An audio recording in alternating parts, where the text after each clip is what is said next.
You're listening to Season 2 of Beyond Insights, your go-to podcast for all things accounting, business, and technology. Unsure how to improve your leadership skills, or whether you're suited to being a leader to begin with? Looking for ways to build a stronger team or take better risks? Then stay tuned.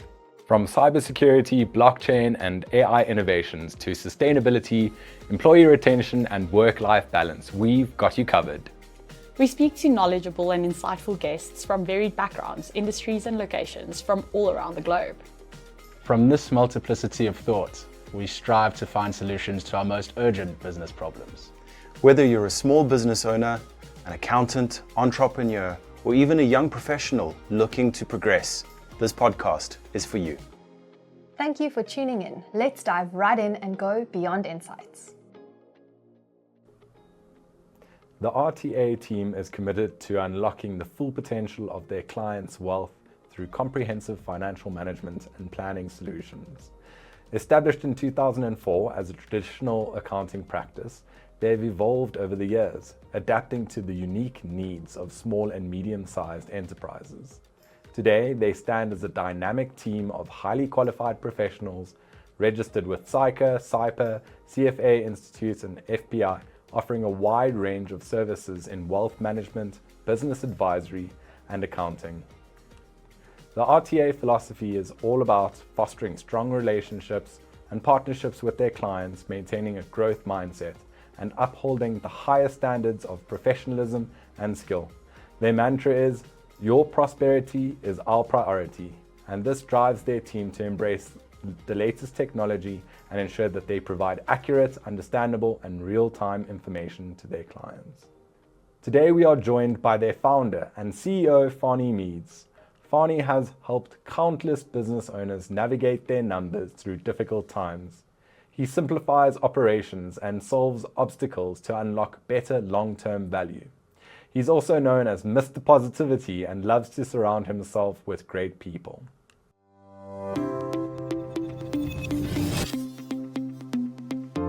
Welcome, Fanie, and thanks so much for joining us today. It's great to have you with us.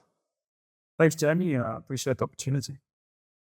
Cool. Why don't we get started, Fanie, maybe just by you sharing a bit of background on your professional journey and what you do at RTA. Sure. Let's start just about me. Yes, I'm married for 24 years nearly. Sure. 2 sons. And I like mountain bike. That's one of the key things that keeps me alive. Professional career started as a chartered accountant, then I finished my chartered financial analyst qualification, then a stockbroker, and then after that I also dabbled in postgraduate financial planning. Career-wise, actually, I did the corporate game for quite a long time, for 20 years. Started at PwC, then worked at Standard Bank head office for quite a long time, and then moved to PSG, which is obviously the wealth management company after that.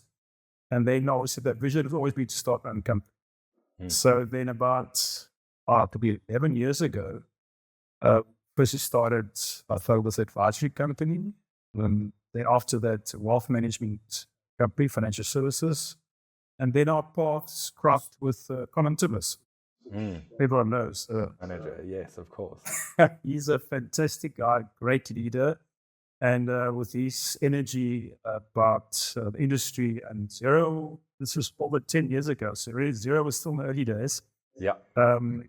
Inspired us just to get involved with real-time accounting. We took over real-time accounting and hence the brand. So after a while, we changed the brands, all 3 different entities to RTA, and the rest of the history. So now, we've got 3 branches currently, one in Somerset West, Tiger Bunny, and one deep. Nice. That explains the mountain biking, I guess. Lots of nice paths to mountain bike along in Cape Town, right? Absolutely. The kids should take care. Awesome. In your bio, Fanie, you make mention to the fact that you're known as Mr. Positivity. Why is that? Yeah, it's with the guys in the walking team decided. But yes, I'm a positive. So, positivity is a decision. Life is quite complex and difficult as it is. So I strongly aspire to making a positive mindset, making a decision to be positive.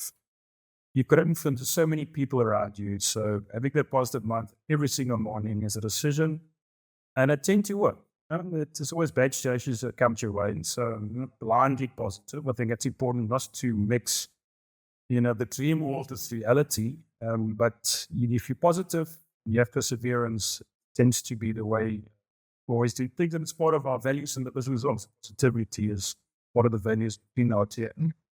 Sure. I guess it's not always easy though, right? Especially if you're having a bad day. How do you have any tips to share on how you maintain that positive attitude? That's probably just seeing things in context. At the moment, every issue, we're accountants. We deal with client issues, we deal with life issues every single day. Just put it in context and then deal it as it comes your way. And I think there's always, if you're limited at, and you can't live in the past or worry about the future. It's about really just looking at what's been dealt your way, find the best, and get through it. I think it's more about a mindset than actually living in a dream world. Absolutely. That's fantastic. I was wondering whether you could share a moment with us on where you kind of had that watershed moment and you provided a holistic offering to one of your clients and how that managed to strengthen the relationship with your clients and led to a sort of breakthrough. Yeah, so obviously in our business, we do wealth management, advisory services, and accounting. Accounting is still the core of our business. So, we're all accountants. So us as accountants get so bogged down with the detail, the numbers, it's profit tax month now. So get this jumps out. It's like a machine. There's 1,000 clients, and it's a machine. Yeah. And we tend to forget about the client. Who is he? What makes him tick? Why did you ask you a difficult question? What stress does he have in his life? If he doesn't have a good day, it's not about just for the sake of whatever a good day. Maybe he's got cash flow issues. He can't pay VAT. He's stressed about paying his employees. So then I started reading some books about philosophy and psychology and really how does the human mind work. And then I'm a financial advisor as well, so you understand the psyche of the client. And I started asking those questions about, how did it go? What do you do? Tell me about your business. And then, the relationship story, understood that, well, trust is everything in us that really makes people come back to you. And then started slowly but surely also, but it's not a short-term game. Did that overnight. I've been around the block for a few decades and some clients has been around for more than 20 years. So it's a slow process, but in essence, just starting to provide the client with a bigger offering. The relationship is key. Without relationship, nothing happens. Of course. It's trust, and it's just like asking about his kids' world, what does it do, etc. And then slowly but surely, our moments came, and it was based on the wealth philosophy. So the asset that you have, multiple things, what's the return on that? A lot of times we look at these businesses, but why do you have this business? What's it worth? And the return on investment is really a key thing, and we started doing that philosophy throughout the business. So I guess what you're saying is it's important that your relationship with your client begins with the human element behind it. I mean, we're all people, right? And we want to connect on a humanistic level with one another. So you would kind of develop that rapport with your client first before you get into the nitty-gritty of things, right? Absolutely. I mean, they don't call me son of a Fanie for nothing. So that's something that I had to personally, because I wasn't to the solution. So it's about slowing down, building trust, standing, asking those questions. So it's exactly what you just said. It's about building the relationship first before you start trying to solve everything. Then you got to pick up the phone and have the difficult conversation or article the things, etc. So it's all about relationships. Of course. So, Fanie, obviously you've got a lot of experience and a wealth of experience in the industry. What is something that you've noticed over the course of your professional career that people often get wrong when they're trying to provide one of their clients with a solution?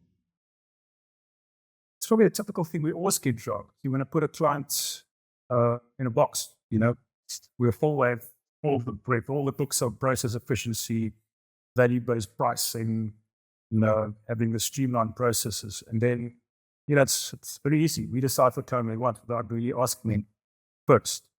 So in essence, it's more about what does he want from you as a accounting firm? So what is that key thing? Why did he come to you? And then secondly, what is his aspirations, dreams you need to match and understand? So it's really just sitting back and understanding who's your client as a person, as a business, and what does he want actually? Yeah. Of course, different clients have different needs, right? How do you tailor your approach to different clients? Yeah, so psychology comes into play a lot of the time because it's, we've got different personality types. So different clients want things to get done. Right? It's not about asking the long-winded thing about how's the family and the kids and everything. It's about the deadline driven aspect. So it's more just to tailor-make what you offer to the client in your own way of doing things to match your offering, your calling. So there's this type of sort of bullet. It's really just trying to match what you have and align. Never think what you had offered a year ago, 5 years ago, is still consistent. You're always going to challenge the status quo. Have you, in your experience, do you have any teachings, I guess you could say, to those clients that are typically more reserved and harder nuts to crack and to get through to? Do you have a trick in the bag? Yes, I wish I had. And I always did. I mean, the older I get, the more I understand I know nothing. I think it's time. I think key things is it's be yourself. Don't be someone else. Be authentic. It's about trust. Why would he trust you? Put yourself in the client's position and understand really what makes him tick. And it's really just about being humble, being honest, being open. It's not being trying to solve the world's problems. Just be authentic. Makes sense. Of course, technologically speaking, there have been quite a few advances over the past decade and a bit. How have things changed and how have you leveraged off of the developments in technology to make your practice more efficient? Okay, so we could talk for days on technology. The era we're in, I don't know what we call this time frame, things are changing on a daily basis. So, like as practice, we've always been cloud-based. We've always been living in the cloud. So the old school way of doing things, we never had the legacy in our practice. The legacy Colin left us was quite nice, streamlined. So we've got proper workflows. There's jobs, all the necessary clients, journeys, document, package process, But that was yesterday. The future was AI and data, and where things are just getting run, our world's getting commoditized. Things are changing rapidly. So in essence, now it's utilizing the tools you have, not going for every single technological phase because there's too many of them. Currently, every day there's a new app getting loaded. There's a new. There's 3 AIs that we use dominantly. We start with ChatGPT, then Grok, which is X. DeepSeek is now around the corner, and there's multiple of these things setting you more so. So I think it's staying clear on your objective, sit back, and still go. The principles are still the same. Yeah. So, as in practice, you've got to evolve. So we've been utilizing the tools we have, but now move forward. What is the next 10 years about? And that's probably moving away from old school technology, app-driven worlds. Clients don't communicate by virtue of emails. So 2-3 years from now, will be app communication, push notifications, sales is not getting improved. So it's actually planning for that and waiting for technology to get ahead and align to it. So our client base currently, obviously, we're using SIFT and S0, which is the core of our business. I mean, the insights, the data richness of those 2 tools are phenomenal. So just that we provided that to your client, we're ticking the box. But I think the next generation is about that holistic dashboard about your client or lifestyle.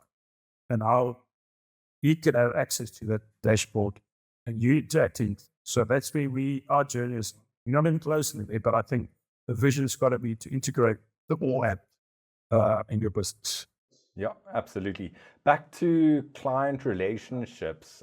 We spoke a bit about building relationships and maintaining relationships. You can't always get it right, though, I suppose, even with all of these fantastic technological advances. Sometimes the pawpaw hits the fan and you've got an angry client. How do you approach an unhappy client?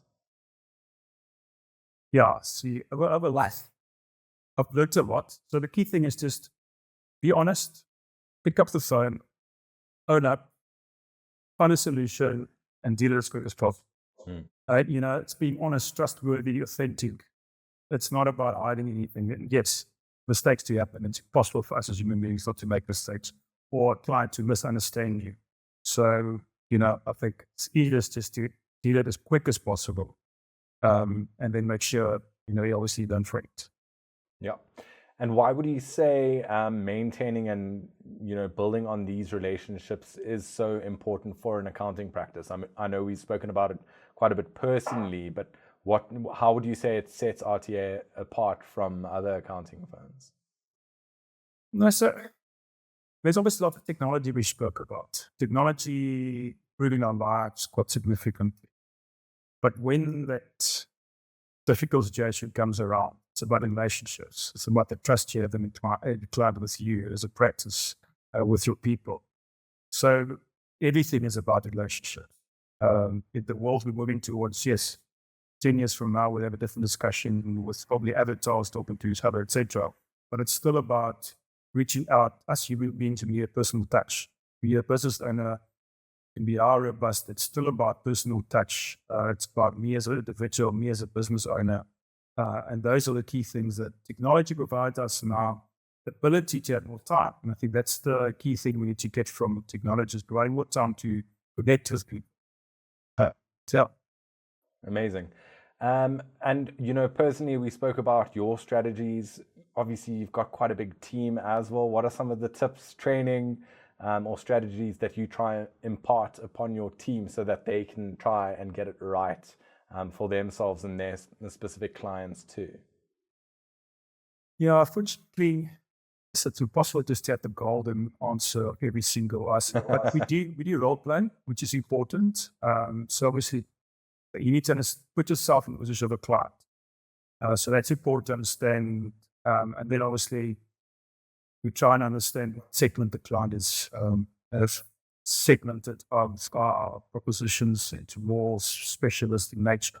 So clients sitting in software or technology is different from a manufacturing part. And they think differently, their world's different. So at least segmenting your practice, but it's basic stuff. You can have all these tools and check boxes, but it's about understanding what the needs of the client is putting in his position or a position out. And I mean, of course, the landscape is changing quite regularly within each of those different sectors and industries. How do you communicate and stay up to date with these developments with your clients and adapt your offering to the ever-changing needs of your clients? So this is probably something we need to spend a lot of time more lately, especially with technology. So the old school used to be check-ins, quarterly check-ins with our clients. Obviously, regular communication. So we communicate with our clients on a weekly basis, most of them. But it's on the job. So we used to have a quarterly annual kind of check-in. Where are we at? We improve annual review kind of cycle. And now we started using more the MailChimp document process of communicating with our clients with surveys. The Zoho forms is also quite a nice tool. We could pre-populate it in documentation. So we try to figure out how to use technology to reach out to clients when we've solved and to know, but it's more about just making sure you understand those touch points on what's important. When someone's birthday, the business is 10 years old, it's achievement, they've reached a new target.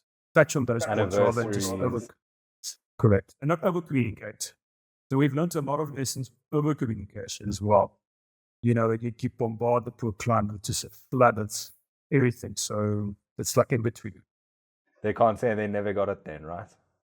And yeah, so I'm always make sure that always.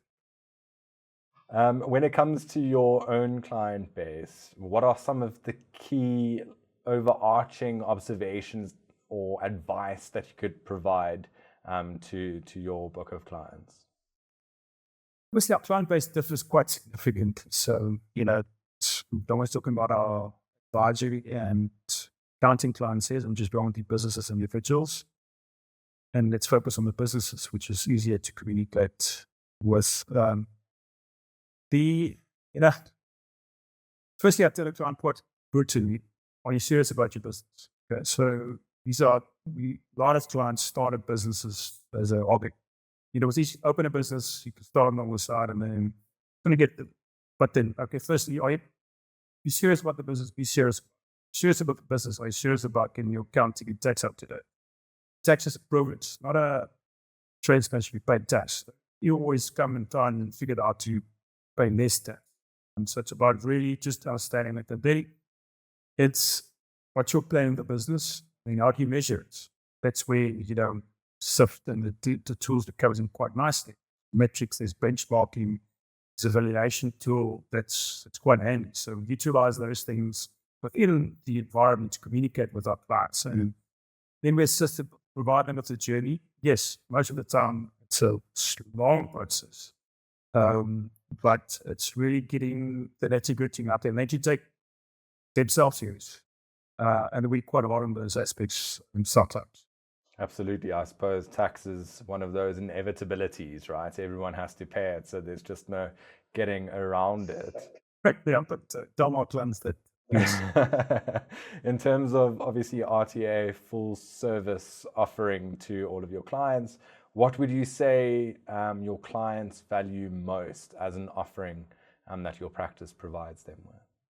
That's it. We as accountants offering multiple services. The spectrum becomes broader and broader as time goes on. So it's probably one service of within time, be that tax advisory or structuring or business advisory services or wealth. All of them have a time. It's more about packaging it together into a holistic offering. And we spoke about it. So I don't think there's one offering that differentiates us. It's more about the approach we follow with the journey with the clients and packaging it together there and the life, so certain aspects of life, the business life, or the owner's life, certain service offering makes more sense. Sure. Back to your specific clients, what do you see some common mistakes are, a trend amongst all of your clients with regard to how they manage their relationships with their suppliers or customers? Clients don't listen to this, so they never make mistakes. They're perfect. But no, we do see the same mistakes we make. So us as business owners, we run a practice. Our clients are business owners. It's from that valuing the relationship enough. So your clients are firstly, as the region for us being every year. So it's more about emphasizing with our clients. You remember who's your clients. They are important to pay their bills. Don't see them as a commodity. Don't forget about them. They're the core of your business. And the supplier side, very similar. Suppliers, your part. It's not someone you can fire the next day. You need those suppliers in difficult times. COVID is a good example. A word I don't like to repeat. But your suppliers, you had to ask for payment terms. You had to ask for to bridging you throughout the period. And these are the guys in difficult times. You need to ask for assistance. So it's your partnership model. And I think sometimes we do see and learn from it. These are your partners. Don't just go for the next cheapest guy in the block. It's about having someone who support your business. So yeah, it's I think relationships and understanding and appreciating, your overall value chain support. I suppose you get what you pay for. So if you are going to, price hunt around, then don't be surprised. Exactly. Just looking at the way forward, how do you see accountants supporting SMEs beyond traditional financial services? So yes, I think Geo was quite good with this probably a decade ago. They started calling accountants trusted advisors. And I think and that just needs to drop. So accounting's becoming a commodity. Bookkeeping is getting technology driven. So AI can take away a lot of the work for you. And it's more now about what values the client want. Got all the data, all the information, sitting with it, with everything. Let you know where he shops, what he buys, his bigger suppliers. So it's now about utilizing information and providing a mirror for the client. I mean, because like we all do in the business, you don't understand what's happening, but if you look above the business, all these insights.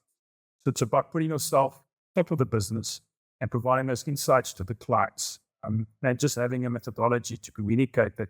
It's also fun, but because clients always, Maurice clients are obviously huge businesses. Don't try and think they're clever, but what they do. Yeah. Subtly just providing them with inputs without being arrogant or whatever. You know more than they do, but it's about providing with those insights and then putting your advisory and wealth at the core of the business. So you don't have to be a wealth manager to understand wealth. It's about what adds value to the business. How to increase the value of the business virtue of wealth management. So it's more the wealth principle and the advisory attitude you have to put on. You don't have to go and add the qualifications to a pedigree or embed the offerings. It's more about the mindset. I guess that makes sense. Just looking ahead, the next generation of accountants, what sort of skills do you think they're going to need to be armed with? So that's technology. I think it's a given. So the way technology goes and the way technology gets utilized, I assume it's a given. Everyone's going to have tools, but probably a little bit of psychology. So accountants there's all these jokes about accountants about looking at their own shoes, about their the way they do things, etc. Accountants has moved out of that stigma. Yep. So it's now about providing being the psychologist for your client, the guiding principle, the business advisor, and touch them on a human nature. I think that's important. Yeah. So yes, technology, as I say, about now understanding the personality type, the psyche, what drives them, what makes them tick. Awesome. A few rapid fire questions, Fanie, and then we can conclude today's podcast. Thanks very much. What's one piece of software, and don't say Xero or Swift, that you can't live without?